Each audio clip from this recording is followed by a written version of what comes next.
La serie TEA, dedicada al trastorno del espectro autista, nos presenta su último capítulo, dedicado a un tipo de autismo muy especial, el síndrome de Asperger. Grandes científicos y creadores son o han sido Aspergers. Han sido afortunados porque han conseguido hacer de su diferencia un valor en vez de una discapacidad. Pero hay más ejemplos. Si han seguido la serie hasta ahora, seguramente ya conocerán a Carmen Molina. Es una persona excepcional, con un discurso brillante y sorprendente, a la vez que divertido. Carmen, para estar a gusto y para sentirse bien, necesita vivir en un mundo de color naranja, que es como se titula el sexto y último capítulo de la serie TEA, con la que la aventura del saber ha querido dar voz y visibilidad al colectivo.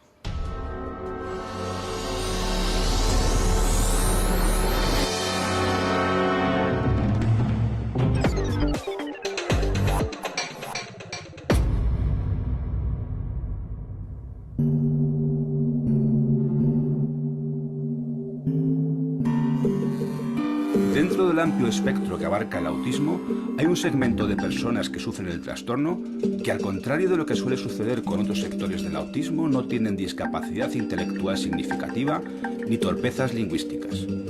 Es más, pueden gozar de altas capacidades muy por encima de la media para determinados temas. Son los Aspergers, algo así como la élite del autismo. Algunos han llegado a ser incluso famosos o populares. Grandes científicos, artistas o emprendedores tales como Albert Einstein, Isaac Newton, Nikola Tesla, Alessandro Volta, Lewis Carroll, Satoshi Tajiri, Tim Burton o Bill Gates se presupone que son o habrían podido ser Aspergers.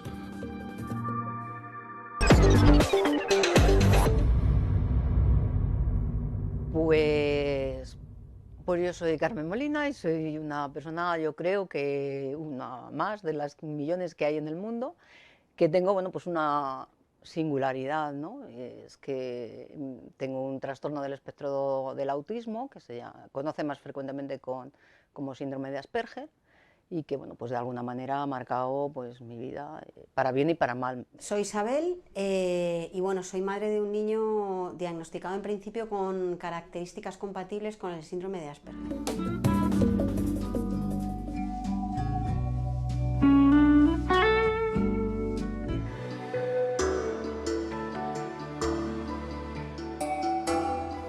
Tengo 19 años, estudio Administración de Empresas en la Facultad de Economía de Oviedo y tengo síndrome de Asperger. El autismo se ha identificado con personas que tienen una discapacidad intelectual significativa, que no hablan, que no tienen apenas ningunos recursos comunicativos, etc.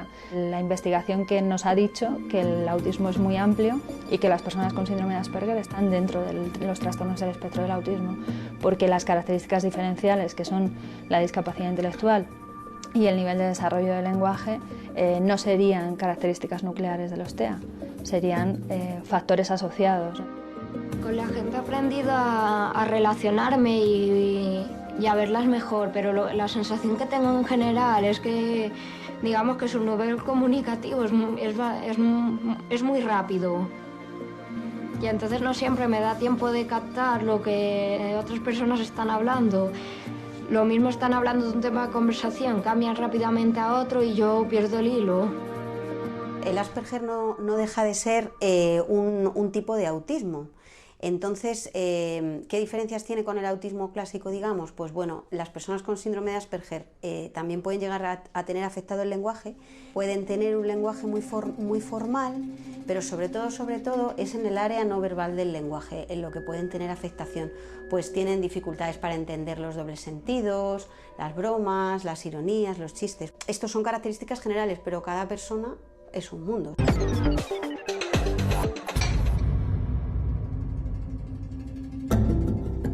Nosotros percibimos la vida, percibimos el mundo que nos rodea de forma distinta. Y esto no es una cuestión psicológica, ni educacional, ni social, es una cuestión neurológica, básicamente. Entonces, no podemos hacerlo de otra forma. Nacemos así, morimos así, y bueno, nuestra vida tiene que estar adaptada a nuestra forma de percibir. Entonces, claro, tú creces en un mundo rarísimo. Tú todo lo que percibes alrededor es raro. Nada, dice, bueno, pero esta gente, ¿qué está haciendo? Entonces, es complicadísimo, porque claro, no nos olvidemos que las personas con Asperger no tienen discapacidad intelectual. Esta es la característica del síndrome que lo diferencia del autismo de alta afectación. Y incluso hay un porcentaje más alto del normal de personas con altas capacidades o medias capacidades, con lo cual estás dándote cuenta de todo, estás captando todos los detalles, tienes una gran memoria. Todos estos son buenos apoyos, pero también, claro, te angustian muchísimo porque tú te asustas, dices, bueno, todo esto que yo estoy viendo es tan incongruente que te asustas. Entonces tienes que tomar conciencia de que, bueno, estás en un mundo raro y conocerlo y comprenderlo, porque si no lo pasas fatal. Aprendí a hablar muy temprano y a leer sola, con 3 años más o menos ya sabía leer. Con 4 o 5 años sabía hacer ganchillo, que me enseñó mi abuela, sabía escribir, sabía un montón de cosas, casi antes de ir al colegio. De repente dije que no hablaba más, que la gente era tonta y que para qué iba a hablar con ellos. Entonces tú ahora mismo le preguntas a mi madre y dice, ¿yo qué hacía de pequeña? Y mi madre siempre dice, ¡ah! Porque solo gruñía. Estuve un tiempo que gruñía a la gente. Sabía perfectamente comunicarme, pero no quería. Entonces pasaba la mayor parte del tiempo en el armario del pasillo de mi casa. O sea, imaginaos, pues los padres, estamos hablando de finales de los 60, no existía, no se sabía nada del autismo, por supuesto del Asperger en España, nada, y mis padres pues me llevaron a un psiquiatra. Yo estuve 2 años en Psiquiatría de la Paz, en un hospital de día, yendo todos los días. Y al final pues le dijeron a mis padres, bueno, esta es autista pero lista, la dejáis que ya irá creciendo.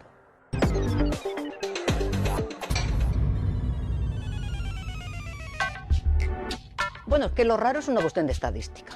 Si la mayoría de las personas fueran como yo, seríais raros vosotros. Como es lógico, si tú percibes de una determinada manera, comunicas también de una determinada manera. ¿Cuáles son los problemas? Pues básicamente los problemas es que somos minoría dentro de una sociedad en la cual la relación social, las relaciones sociales son muy valoradas y tienen un nivel muy alto. Sobre todo se suelen caracterizar por tener cierta inflexibilidad mental. Son personas que suelen ser muy literales, interpretan todo al pie de la letra y suelen cuadricular mucho las cosas hasta el punto de que de todo o de muchas cosas hacen normas, hacen como reglas. Todo está impregnado de relaciones sociales, que no nos olvidemos que son consensos, son diferentes en cada sociedad. En una sociedad se hacen las cosas de una manera, en otra de otra. El ser humano neurotípico esto lo aprende de forma innata desde que son chiquitines. Nosotros no tenemos esa capacidad. Nosotros tenemos lo que yo llamo ceguera social. Somos incapaces de aprender de forma innata en qué consisten las relaciones sociales, el intercambio social. Entonces, para entender que hay matices, dobles sentidos, interpretaciones según el contexto, todo eso lo tenemos que estudiar, porque no lo traemos de serie ni lo podemos aprender de forma innata. Todo se mueve.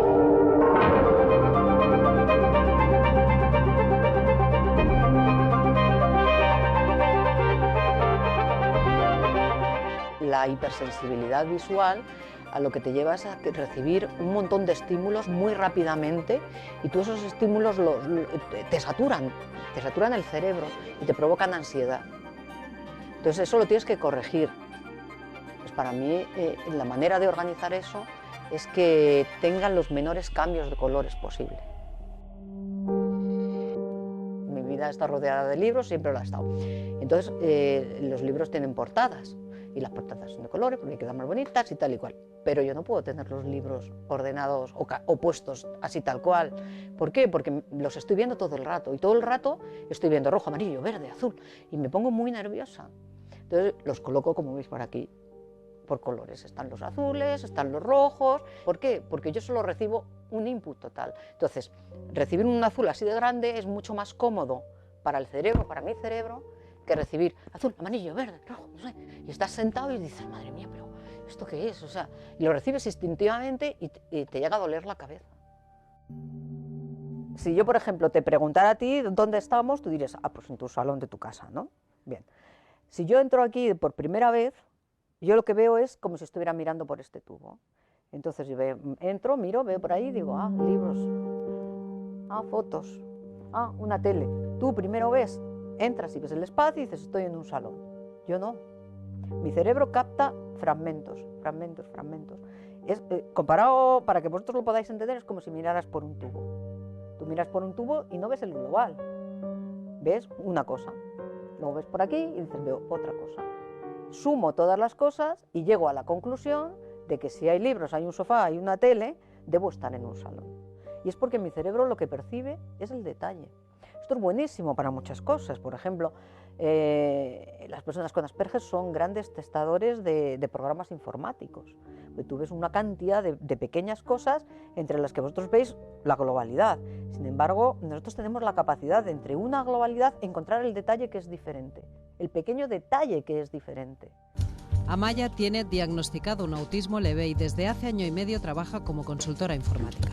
Yo aquí estoy contenta, no pensé que iba a poder vivir sola en un piso, lo cual lo he conseguido y para mí es un logro enorme. Una nueva vida que ha sido posible gracias a esta empresa de Sant Cugat en Barcelona que forma y da trabajo a personas con autismo de alto rendimiento. Tiene una gran capacidad de concentración, de tenacidad, muchas competencias visuales y eso los hace especialmente adecuados y con un gran rendimiento para tareas masivas de tratamiento de datos o de pruebas de software.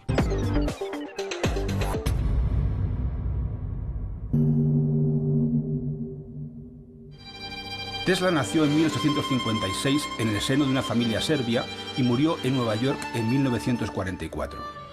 Tesla fue el paradigma de científico loco y visionario, muy adelantado a su tiempo, que vivió enfrascado con pasión en sus investigaciones, ajeno a la comercialización y amortización de su talento. Tesla tenía una memoria portentosa y una capacidad casi sobrenatural para poder imaginar con precisión milimétrica cualquier aparato o artilugio en su cabeza, sin necesidad de describirlo por escrito o dibujarlo. Ello se debía a una extraña enfermedad parecida a la sinestesia que padeció en su infancia. La sinestesia es una confusión, por decirlo de alguna manera, de los sentidos. Todos los seres humanos nacen con todos los sentidos mezclados. Y es a partir del cuarto mes que el cerebro va segregando el oído por un lado, la vista por otro, no sé qué. Bueno, pues hay un porcentaje muy pequeño de personas que eso no se produce. Todos nacemos con una hiperconectividad entre las distintas áreas cerebrales.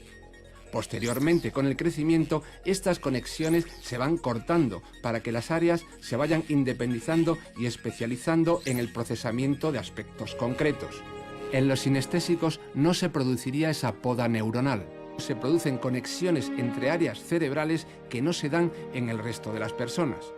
Y entonces tú tienes una percepción mezclada de los sentidos. A mí me cuesta un poco trabajo explicarlo, pero por ejemplo, yo soy tremendamente sinestésica con el color. Hasta tal punto de que para mí las palabras tienen colores, si no, no las entiendo. Las personas tienen colores. Las personas son de colores, las personas no son personas. Yo, por ejemplo, las caras no las recuerdo. Entonces, para mí una persona es un color. Hay colores que me hacen mucho daño, pero que te llegan a doler físicamente. Y el amarillo, por ejemplo, a mí me produce dolor. Me duele en la piel, me duele físicamente.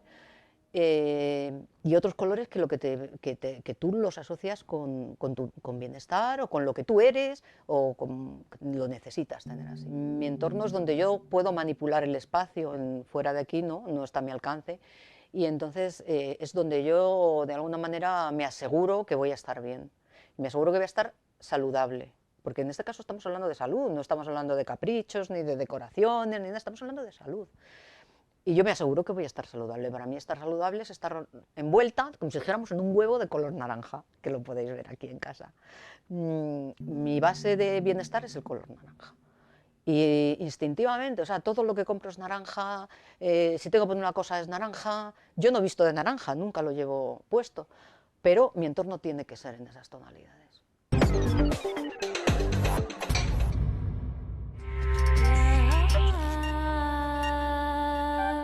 Siempre han existido los autistas excepcionales, pero hasta el siglo XVIII no se documentaron de manera científica. La clave para entender estos cerebros superdotados reside en una memoria enorme que no discrimina entre lo importante y lo que no lo es, que almacena lo que percibe por alguno de sus sentidos en una enorme biblioteca mental de acceso directo. Es uno de Stephen Hawking, que se llama El origen del universo.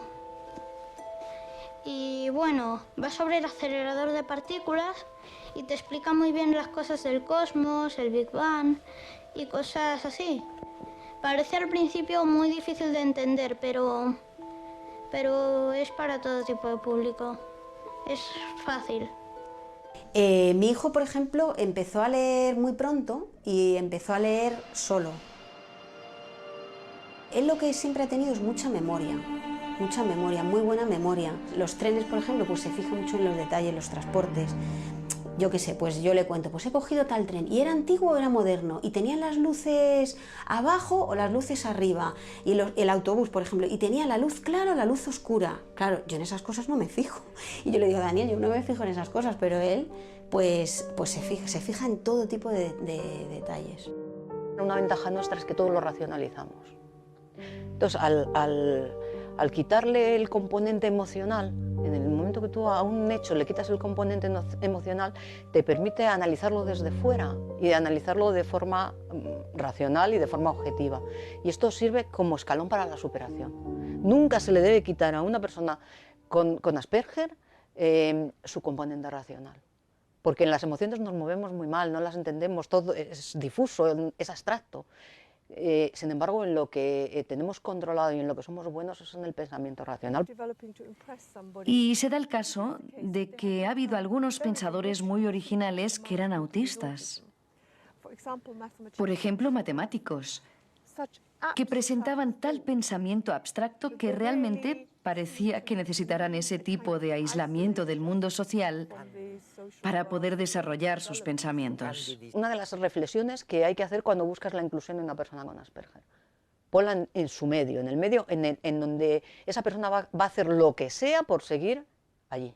Yo creo que se trabaja más en romper ese foco, en hacer a la gente multidisciplinar, que no va a poder serlo, con lo cual estás creando fracasados, que en decir, oye, esta persona lo que sabe y lo que le gusta hacer y lo que va a ser un genio es en esto, pues déjalo, focalízalo y llévalo ahí.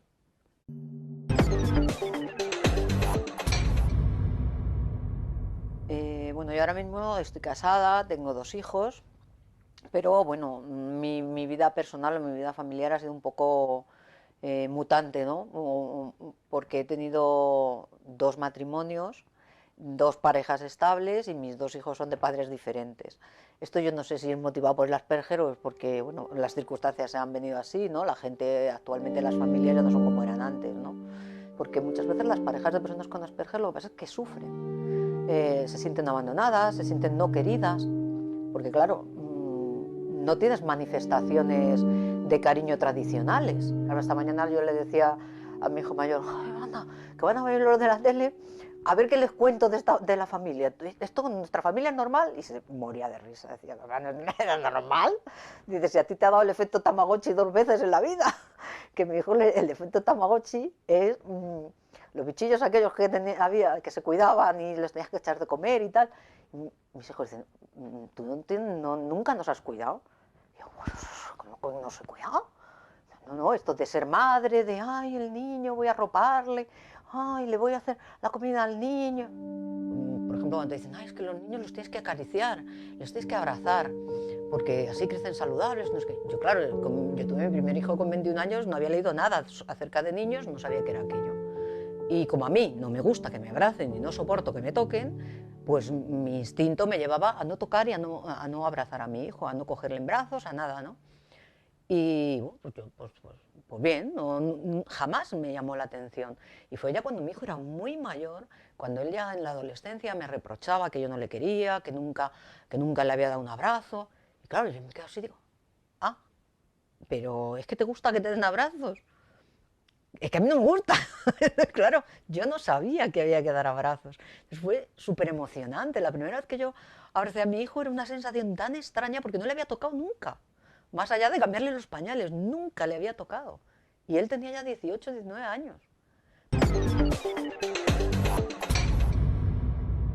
Yo todo lo he aprendido a base de meter la pata, que las meto mucho, con casi todos los días, varias veces, pero gordas he hecho muchas en mi vida.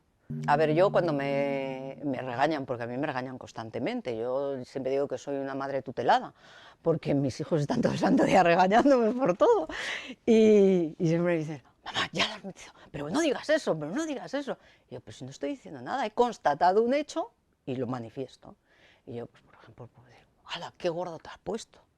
Te estás quedando calvo, pero como te puedo decir qué guapo estás hoy, o sea, la connotación es la misma. O sea, en nosotros no existe jamás el sentido, la necesidad de ofender, ni no existen, como entendemos el lenguaje literal, pues el ser calvo es lo mismo que el ser guapo o el ser rubio. Tienen la misma significación, la misma puntuación, por decirlo de alguna manera. De hecho, creo que a todos nos gustaría ser un poco autistas, porque nos proporciona la pureza.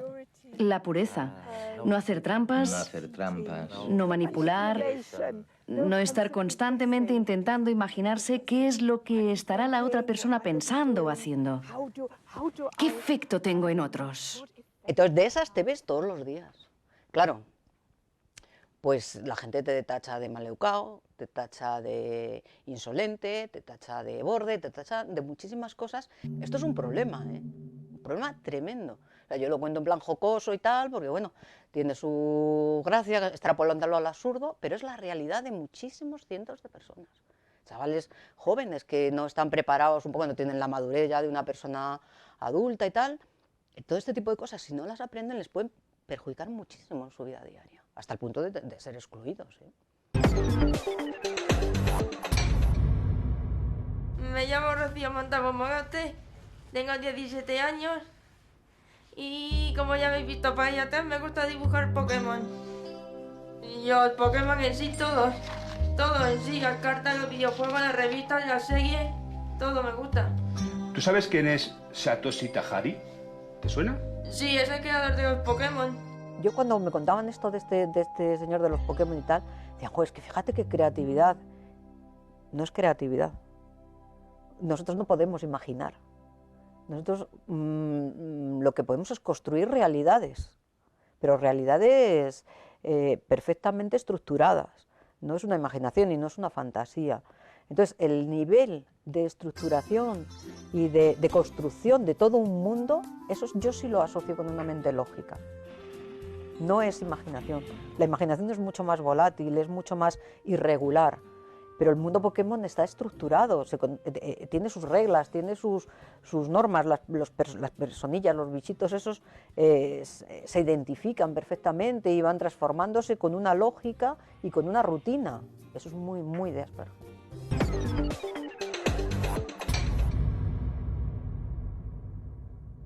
Sí, mira, yo trabajo en un sitio donde esto de la ropa es una cosa rarísima. Bueno, rarísima. Todo el mundo va vestido de una determinada manera de lunes a viernes. Si tú no vas vestido de esa manera, no solo es que llames la atención, es que estás excluido del grupo y se te perjudica laboralmente. O sea, la gente que no sigue el estándar no asciende. Da igual lo que seas. Eso es una máxima.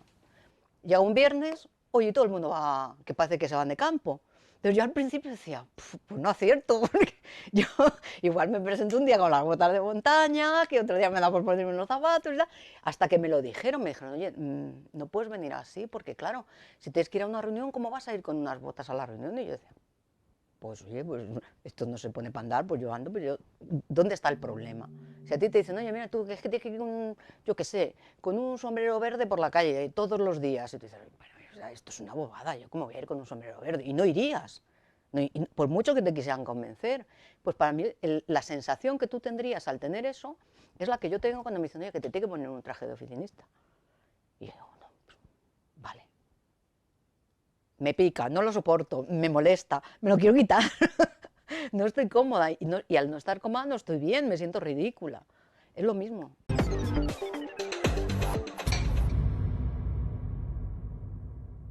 Bueno, cuando ya dejé de sufrir por mi naturaleza y dejé de preocuparme todo esto, me llamó mucho la atención el estudiar al tipo humano neurotípico desde un punto de vista científico. Entonces, bueno, pues yo empecé a estudiar sus comportamientos, a tomar notas, hice un trabajo de campo qué se hace en los transportes públicos, qué hacen cuando están comprando, qué hacen cuando van al colegio, desde un punto de vista externo. Claro, yo no soy como ellos, entonces me es fácil, es como si un antropólogo se va a estudiar una tribu de África. Estoy estudiando humanidades, pues hay una asignatura que es antropología y allí el trabajo del fin de la asignatura ha sido ese, precisamente, un estudio antropológico del ser humano neurotípico en el entorno laboral. Y bueno, pues yo he llegado a una conclusión básica, que los raros sois vosotros.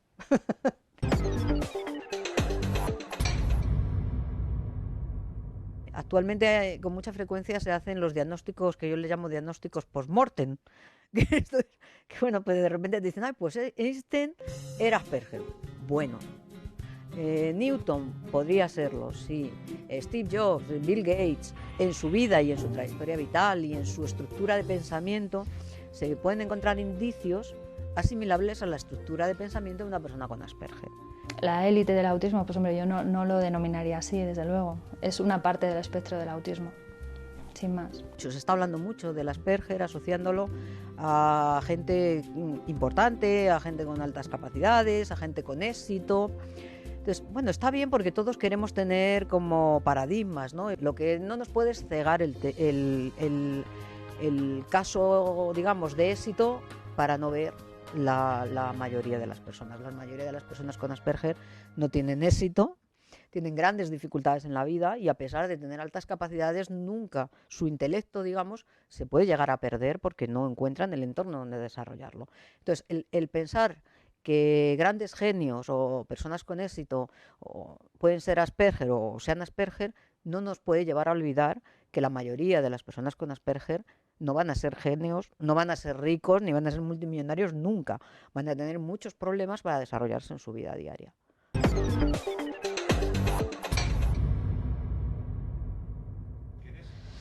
Bueno, este es Boston, uno de los habitantes de la casa, de la familia.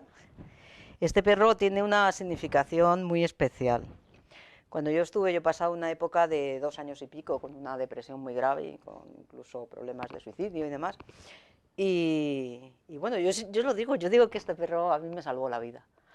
Yo estaba muy mal y no hacía nada, no hablaba, no salía de la habitación.